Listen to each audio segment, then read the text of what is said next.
संविधान का 75वां साल ये देश मना रहा है, इस पर गहन चर्चा हो रही है। उस चर्चा में बीजेपी के नेता और इस देश के गृह मंत्री बेहद अपमानजनक बातें कर रहे हैं डॉक्टर अंबेडकर के लिए, बाबा साहब के लिए जो बातें कर रहे हैं वो अक्षम्य अपराध है।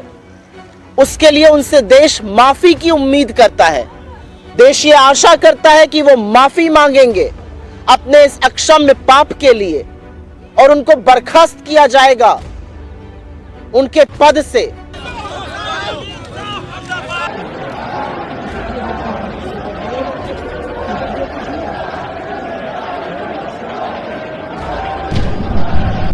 और आज विजय चौक पर इस प्रेस वार्ता करने का एक विशेष कारण है।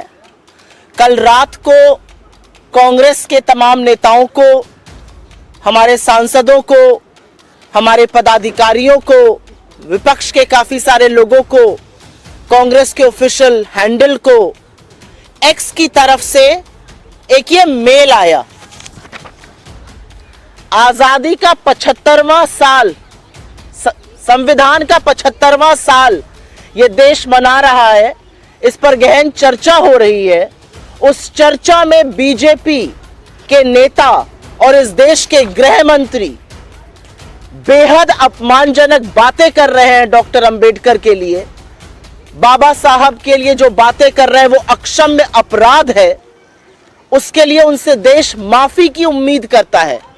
देश ये आशा करता है कि वो माफी मांगेंगे अपने इस अक्षम्य पाप के लिए और उनको बर्खास्त किया जाएगा उनके पद से।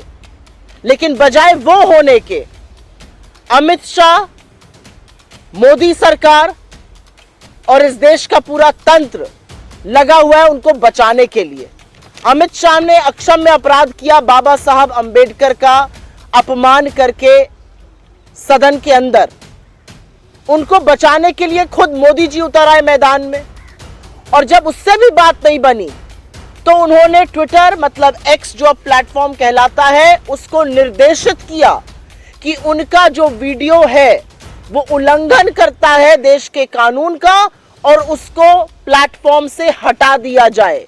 लेकिन ट्विटर ने हमें लिखकर यह सूचित किया है कि अभिव्यक्ति की आजादी के तहत एक्स उसको नहीं हटाएगा क्योंकि उसने किसी कानून का उल्लंघन नहीं किया है।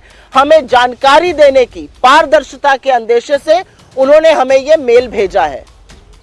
आप क्यों एक्स को निर्देशित कर रहे हैं आपका वो वीडियो हटाया जाए? आप किस मुंह से बोलते हैं कि वो वीडियो तोड़ मरोड़ के है? लेकिन बाबा साहब का अपमान करने के बाद आप हमें डराने धमकाने का काम करें तो शायद आप ये भूल गए कि हम ना आपकी कभी गीदड़ धमकियों से डरे हैं और ना कभी डरेंगे। आप एक्स नहीं तमाम और प्लेटफॉर्म्स को लिखिए, ये देश आपका सच जान चुका है क्योंकि बाबा साहब का अपमान आपने भले आज किया हो लेकिन जो भावना आपको आपके पुरखों ने सिखाई है वही दिख रही है। आपके पुरखे बाबा साहब के पुतले जलाते थे, बाबा साहब को घोर हिंदू विरोधी बताते थे। आपके पुरखे बाबा साहब के लिए क्या क्या चीजें उन्होंने उल्लेख किया है अपने ग्रंथों में, अपने लिखावट में, वो साफ दिखता है। आपके पुरखों ने बाबा साहब को लिलीपुट बता दिया, आपके पुरखों ने उनके घर पर धावा बोला था 1949 में, तमाम चीजें हैं।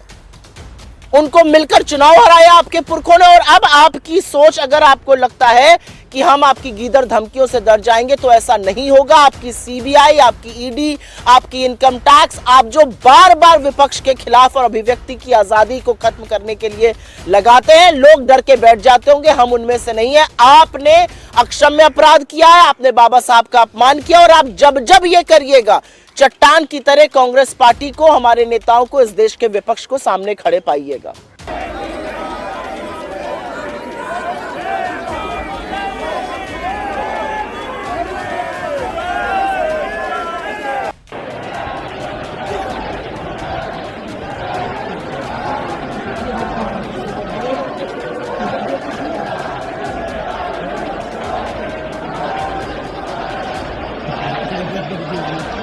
बंगाल कंसल्टेंट ने एक खास सुविधा शुरू की है जो आपको अपोलो हॉस्पिटल और Asian institute of nephrology and neurology तक आसानी से पहुंचने में मदद करेगी। यहाँ आपको मिलेंगे कई तरह तरह की मेडिकल सर्विसेज जैसे डॉक्टर अपॉइंटमेंट्स, एयरपोर्ट और रेलवे स्टेशन से पिक एंड ड्रॉप फैसिलिटी और स्मूथ व्हीलिंग प्रोसेस। इनका कोऑर्डिनेशन टीम आपकी मदद के लिए हमेशा तैयार है, जो कि हिंदी, बंगाली एंड इंग्लिश में बात कर सकती हैं, ताकि आपको कोई दिक्कत ना हो। आपको रहने के लिए बेहतर जगह और गाइडेंस की भी बिना किसी रजिस्ट्रेशन फीस के मिलेगा। अगर आपको चेन्नई के अपोलो हॉस्पिटल या AINU में cardiology, neurology, nephrology, orthopaedics, liver transplant, kidney transplant या रोबोटिक सर्जरी जैसी ट्रीटमेंट्स लेनी है तो देर किस बात की। अभी कॉल करिए बंगाल कंसल्टेंट को। उनका मोबाइल नंबर है 9147359708। आप अपने ट्रीटमेंट डिटेल्स भी इस नंबर पर भेज सकते हैं। इस मौके का लुत्फ उठाएं और अपने स्वास्थ्य का ख्याल रखें।